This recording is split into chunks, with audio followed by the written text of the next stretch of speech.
A seesaw day at Riverside as the match hangs in the balance. Day 2 got underway at Riverside on time, and with batsmen Rain and Cast hoping to pick up from where they left off at the end of yesterday's play, the partnership worth 128 to date. And it wasn't long before Cast was celebrating his half-century, the second 50 of his first-class career. But at the other end, Rain was heading back to the pavilion, falling for a score of 82. A fine knock ending off the bowling of Hutton. Huge credit to Rain and Cast, who had steered Durham out of a tough situation. Before too long, the hosts were 9 down. Matty Potts departing for 3 runs, Sanderson with his 4th wicket.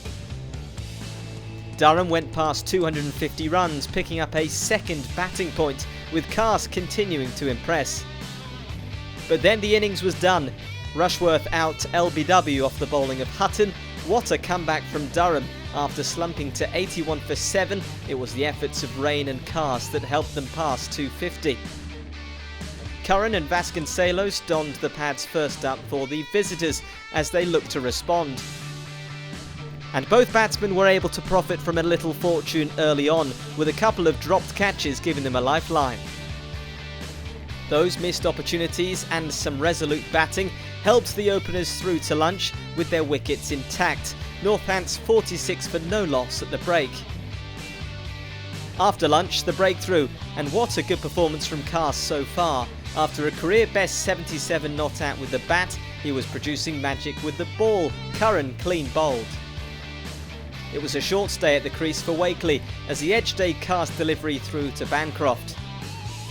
It was a windy afternoon at Riverside and Northants started to go on the attack, Vasconcelos leading the charge. He was being ably assisted by Bavuma, and soon enough Vasconcelos was celebrating his 50 as his fine form this summer continued, his half-century coming off 91 balls. This pairing continued on their merry way as they continued to frustrate Durham. Northants would move past 150 runs as tea was approaching. And with Bavuma close to his half-century, he was suddenly sent packing, Cast with his 3rd wicket. It brought Keogh to the middle, but he added no runs before being trapped LBW by Rushworth, the bowler picking up the 450th wicket of his first-class career. And then another wicket, Rossington reaching 10 runs before being caught behind, a collapse this for Northants. And it got worse, a first ball duck for Proctor, Northants losing 4 wickets for 21 runs in the space of 4.3 overs. T offered some respite from the chaos, but a major collapse from Northants, who were looking comfortable for much of the afternoon. Vasconcelos still there on 77 though, and he would need to marshal the tail in the evening session. Vasconcelos and Hutton opened up after tea, finding some boundaries as they looked to close in on Durham's score. And they continued to impress as they brought up their valuable 50 partnership of 102 balls, much needed after the middle order wobble. With Vasconcelos closing in on his century and Northants trailing by just 27 runs, the players were forced from the field because of bad light. After half an hour, they were back, and that allowed Vasconcelos to reach his century in fine style by hitting a 6, a wonderful knock after being dropped on 10.